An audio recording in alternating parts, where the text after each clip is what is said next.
Good morning, student. Welcome to the YouTube channel of Lucky Institute of Professional Studies. आज हम जो topic पढ़ रहे हैं वो है ecological succession. Ecological succession ecology and environment subject का एक इम्पॉर्टेंट टॉपिक है जो कि आपके BSc, MSc and other many competitive exam में इम्पॉर्टेंट है। इकोलॉजिकल सक्सेशन, इसमें दो वर्ड इकोलॉजी एंड इकोसिस्टम, उनको समझना जरूरी है। इकोसिस्टम एक ऐसा सिस्टम है जिसमें हम प्लांट या एनिमल कम्युनिटी का उसके भौतिक पर्यावरण से एबायोटिक फैक्टर्स जो हमारे एनवायरनमेंट के हैं उनसे इंटरेक्शन पड़ते हैं। कोई भी एनिमल है या प्लांट है वो अपने आसपास के एनवायरनमेंट पे सरवाइव करने के लिए डिपेंड करता है और इंटरेक्शन करता है। वो इंटरेक्शन जो है इकोसिस्टम कहलाता है। इकोलॉजी इकोसिस्टम का हम अध्ययन जिस साइंस में करते हैं, साइंस की वो ब्रांच इकोलॉजी कहलाती है। अब हम आते हैं हमारे टॉपिक इकोलॉजिकल सक्सेशन पे। सक्सेशन मींस नियमित रूप से चेंजेस होना, परिवर्तन होना। तो जो हम इकोलॉजिकल सक्सेशन की बात कर रहे हैं तो कंटिन्यूअसली एनवायरनमेंट चेंज होता रहता है और जैसे जैसे चेंज होता है वहां की एनिमल या प्लांट कम्युनिटीज में भी चेंजेस आते हैं।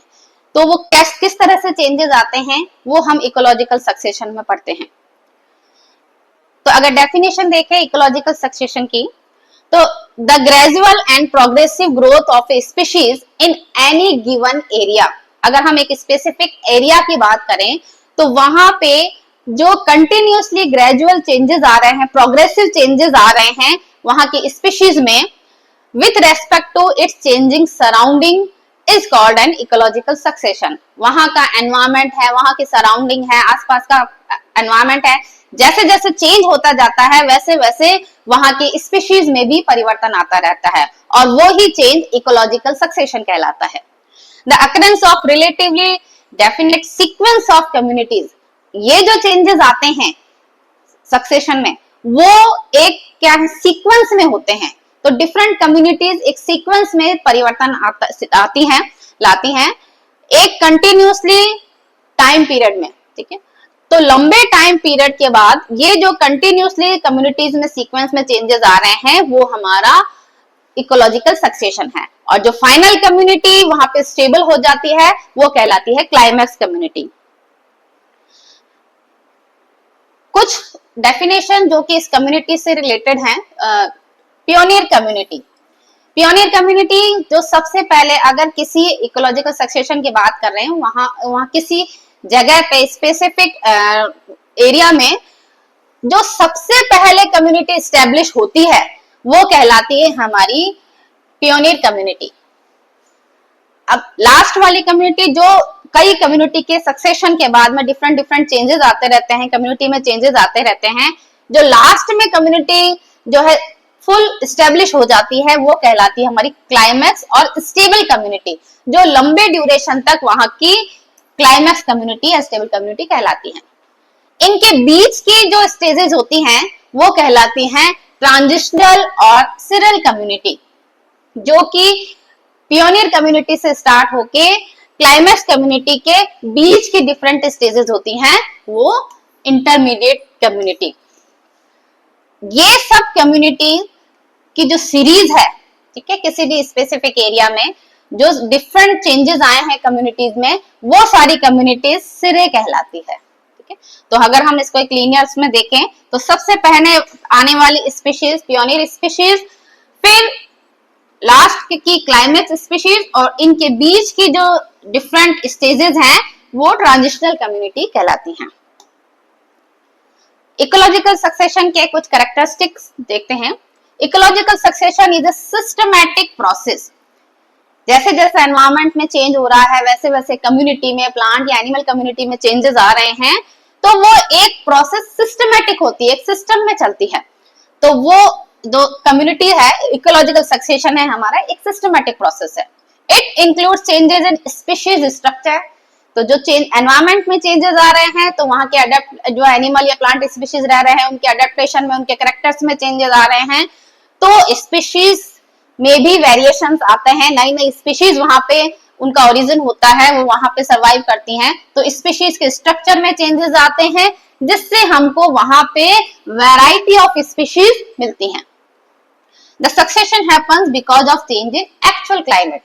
सबसे इंपॉर्टेंट कि सक्सेशन का जो है फैक्टर है क्लाइमेट। जैसे जैसे क्लाइमेट चेंज होगा वैसे वैसे ही वहां की स्पीशीज में भी चेंजेस आता है, वहां की पॉपुलेशन में चेंजेस आते हैं। Ecological succession happens are directional. Directional मतलब जैसे जैसे चेंजेस आ रहे हैं उसी डायरेक्शन में ग्रोथ होती है स्पीशीज की, तो ये कहा जा सकता है कि इकोलॉजिकल सक्सेशन डायरेक्शनल है और एक स्पेसिफिक टाइम पीरियड में ये सक्सेशन चलता रहता है। It work in a settle environment and the progression are measurable. Settle environment में ये चेंजेस आते रहते हैं, सक्सेशन होता रहता है और इसको देखा जा सकता है, मेजर किया जा सकता है कि एक स्पीशीज के बाद में दूसरी स्पीशीज कम्युनिटी आ रही है तो उसको ये मेजरेबल है।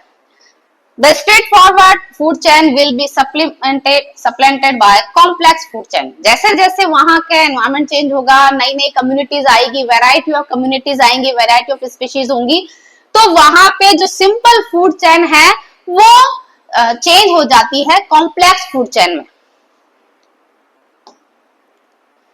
Next type of ecological succession. Mainly हम इकोलॉजिकल सक्सेशन को दो टाइप से डिवाइड करते हैं, primary succession and secondary succession. What is primary succession? Succession began on area which has not previously occupied by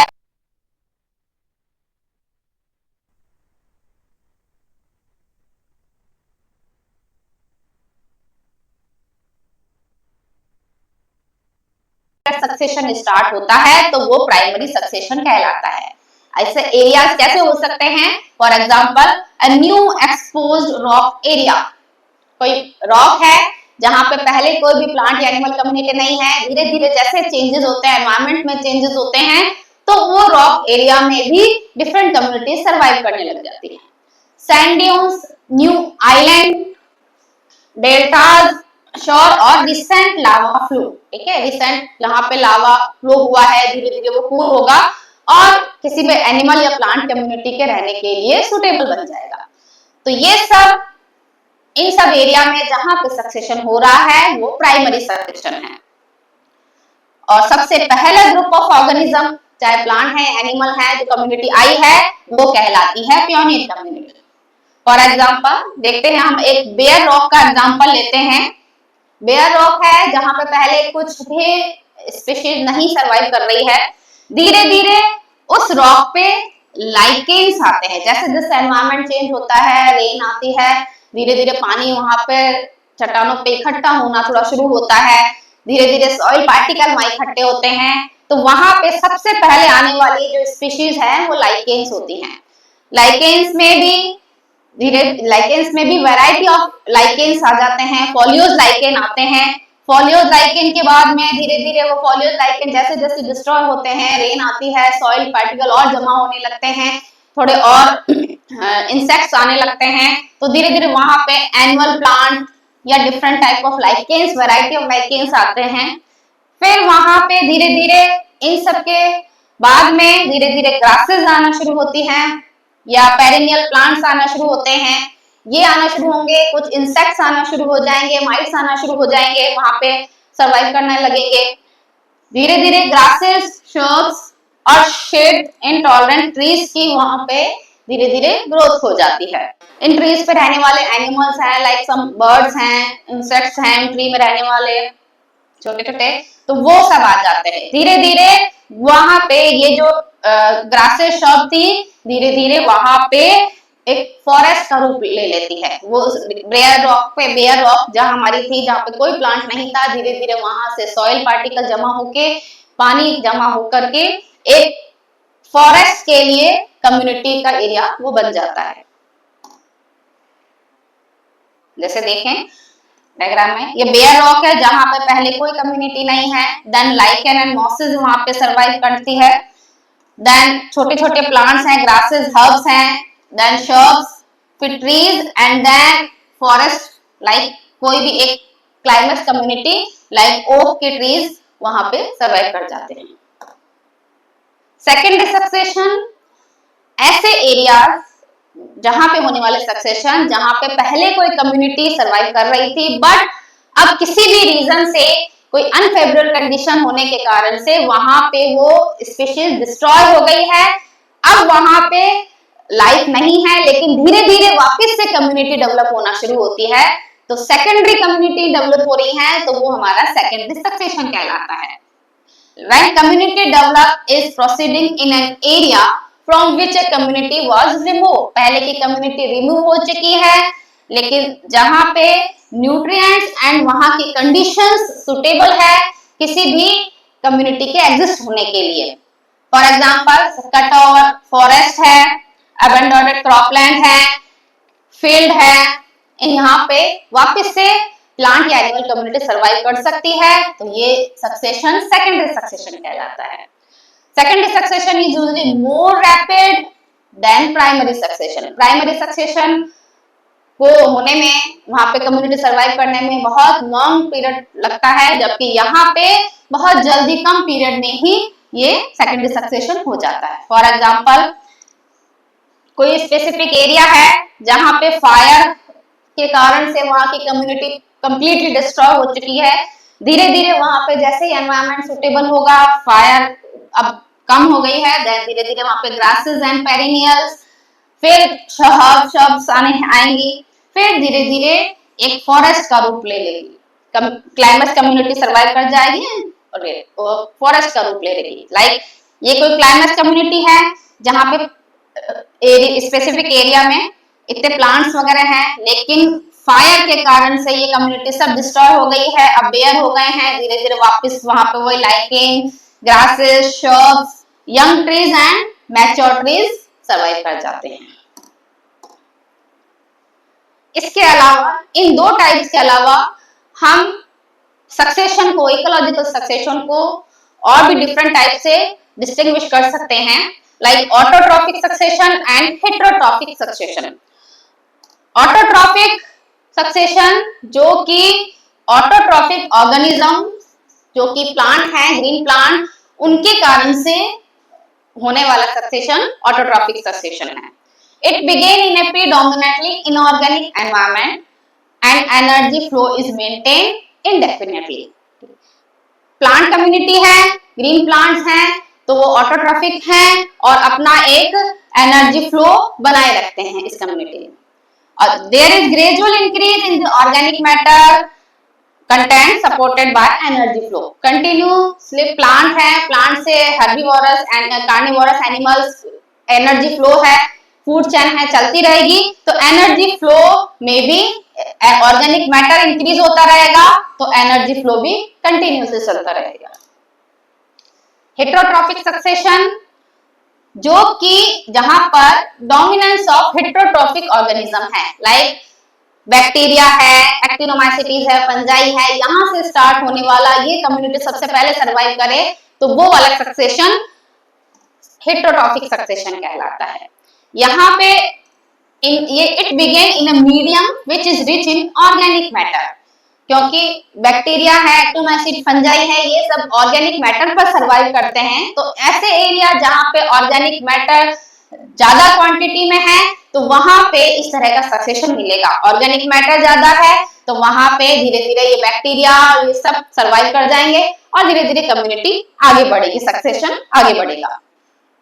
like river के areas हैं, stream areas हैं, या कि ये इन एरिया में क्या, रिवर में पॉल्यूटेड ज्यादा होते हैं तो ऑर्गेनिक मैटर ज्यादा होता है, वहां पे इस तरह का सक्सेशन देखने को मिलता है।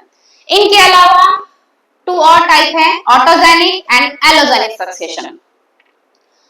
ऑटोजेनिक सक्सेशन जहां पे खुद वहां पे कोई लिविंग ऑर्गेनिज्म या कम्युनिटी रह रही है, उसके कारण से ही जो सक्सेशन हो रहा है, तो वो ऑटोजेनिक सक्सेशन। एलोजेनिक सक्सेशन जो कि किसी आउटसाइड फोर्सेस के कारण से सक्सेशन हुआ है, लाइक कोई भी फायर है, फ्लड है, आया है जिसके कारण से वहां की कम्युनिटी डिस्ट्रॉय हो गई है, एंड देन फिर सक्सेशन स्टार्ट हुआ है, तो this is allogenic succession. Process देखे इकोलॉजिकल सक्सेशन की, कुछ स्टेप्स हैं सक्सेशन के: nudation, invasion, competition and coaction, reaction and stabilisation. Nudation मतलब किसी भी एरिया में, वेयर एरिया में न्यूडेशन वाली स्थिति, मतलब वहां पे पहले कोई भी कम्युनिटी नहीं है, तो ऐसा एरिया न्यूड एरिया कहलाता है। और ये किसी भी जो बेयर साइड है वो न्यूडेशन वाली कंडीशन वाली कहलाती है। अब वो चाहे किसी भी रीजन से वो न्यूड एरिया है, ये न्यूडेशन स्थिति है, चाहे टोपोग्राफिक रीजन, क्लाइमेटिक रीजन या biotic region. Topographic, soil erosion हुआ है वहां पे, कोई वॉल्केनिक एक्टिविटी है या लैंडस्लाइड हुई है जिससे वहां की कम्युनिटी डिस्ट्रॉय हो गई है, अब वो एरिया बेयर साइड है। सेकेंड रीजन हो सकता है क्लाइमेटिक कंडीशन, लाइक ग्लेशियर है, ड्रॉट है, फॉरेस्ट है, फ्रॉस्ट है या फायर है। इन सब क्लाइमेटिक कंडीशन के कारण से वहां की स्पीशीज डिस्ट्रॉय हो गई है। Biotic factor like deforestation, agriculture practices या ओवरग्रेजिंग, जिनके कारण से वहां की कम्युनिटी डिस्ट्रॉय हुई है और न्यूड की स्थिति बनी है। अब आते हैं इन्वेजन। न्यूडेशन के बाद में बाहर की कोई कम्युनिटी धीरे धीरे आके वहां एस्टेब्लिश होती है। जैसे जैसे एनवायरमेंट सुटेबल होता है, वहां की दूसरी कम्युनिटी आकर के वहां पे सक्सेसफुली एस्टेब्लिश होना शुरू करती है उस बेयर एरिया में। तो वो जो न्यू स्पीशीज का अराइवल है वो कहलाता है इन्वेजन। अब वो इन्वेजन डिफरेंट स्टेजेस हैं इन्वेजन की, 3 तरीकों से हो सकता है। माइग्रेशन, मतलब कोई भी नई स्पीशीज है उस एरिया के अंदर सीड की फॉर्म में आ रही है या स्पोर्स की फॉर्म में आ रही है, उसको वहां पे सुटेबल कंडीशन मिलती है, एयर मिल रहा है, वाटर मिल रहा है, उसे डिस्पर्स होकर के और धीरे धीरे वहां पर वो सक्सेसफुली एस्टेब्लिश हो रही है। एक्सेसिव अब सक्सेसफुली स्टेबल होना, स्पीशीज आई है, माइग्रेशन होकर स्पीशीज आई है, वहां पे सक्सेसफुल एस्टेब्लिश हो रही है, तो वो कहलाता है एक्सेसिव। और एस्टेब्लिश होना हो भी रही है, वहां सरवाइव कर रही है, प्लस आगे रिप्रोडक्शन भी कर रही है, अपनी कम्युनिटी को इंक्रीज कर रही है। थर्ड एंड लास्ट आता है एग्रीगेशन। वहां पे वो सरवाइव कर रही है, रिप्रोडक्शन कर रही है और रिप्रोडक्शन करके अपनी कॉलोनी बना रही है। कॉलोनी बनाने को final maturation of colonising species is called aggregation. उसी सेम स्पीशीज के एनिमल्स या प्लांट है वहां पे रह रहे हैं और अपनी पॉपुलेशन को इंक्रीज कर रहे हैं, this is called aggregation. Third आता है कंपटीशन एंड कोएक्शन। डिफरेंट स्पीशीज वहां आएगी, सरवाइव करेगी, तो डिफरेंट एनवायरमेंटल फैक्टर में इंट्रास्पेसिफिक या इंटरस्पेसिफिक उनमें कंपटीशन होगा और इन कंपटीशन को भी फेस करते हुए वो आगे सरवाइव करती हैं स्पीशीज, तो वो सक्सेसफुली वहां पे एस्टेब्लिश होगी। तो डिफरेंट स्पीशीज में कंपटीशन होता है for the space and food. Fourth आता है रिएक्शन। आपस में उनमें कंपटीशन हो रहा है, डिफरेंट स्पीशीज हैं, वैरायटी ऑफ स्पीशीज हैं, उनमें अपने हैबिटेट को लेकर के या अपने फूड को लेकर के कंपटीशन है।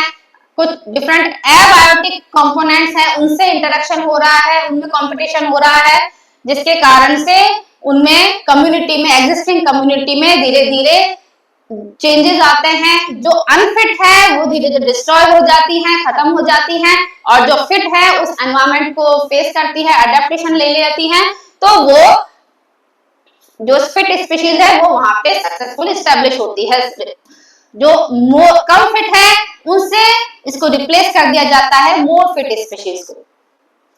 ये जो डिफरेंट चेंजेस आते हैं कम फिट अनफिट स्पीशीज से मोर फिट स्पीशीज के अंदर, तो जो डिफरेंट कम्युनिटीज है वो कम्युनिटीज सीरियल कम्युनिटीज कहलाती हैं।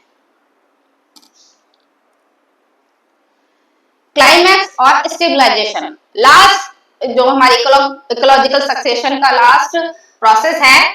अगर इन सब एडवर्स कंडीशन को फेस करते हुए, कंपटीशन को फेस करते हुए ये सब स्पीशीज अगर फाइनली स्टेबलाइज हो जाती है, अपनी कम्युनिटी बढ़ा लेती है, अपनी पॉपुलेशन इंक्रीज कर लेती है, सर्वाइव कर लेती है, रिप्रोडक्शन करती है, तो वो स्पीशीज वहां की क्लाइमेट स्पीशीज कहलाती है। All the species are balanced and they are not replaced by any further. लंबे ड्यूरेशन तक वो स्पीशीज वहां सरवाइव करती है और किसी दूसरी स्पीशीज से अब वो रिप्लेस नहीं होती है। वहां के कंडीशन, वहां का एनवायरनमेंट उसके लिए सुटेबल है, तो वो स्पीशीज अब क्लाइमेक्स कम्युनिटी या क्लाइमेक्स स्टेज कहलाती है। Thank you.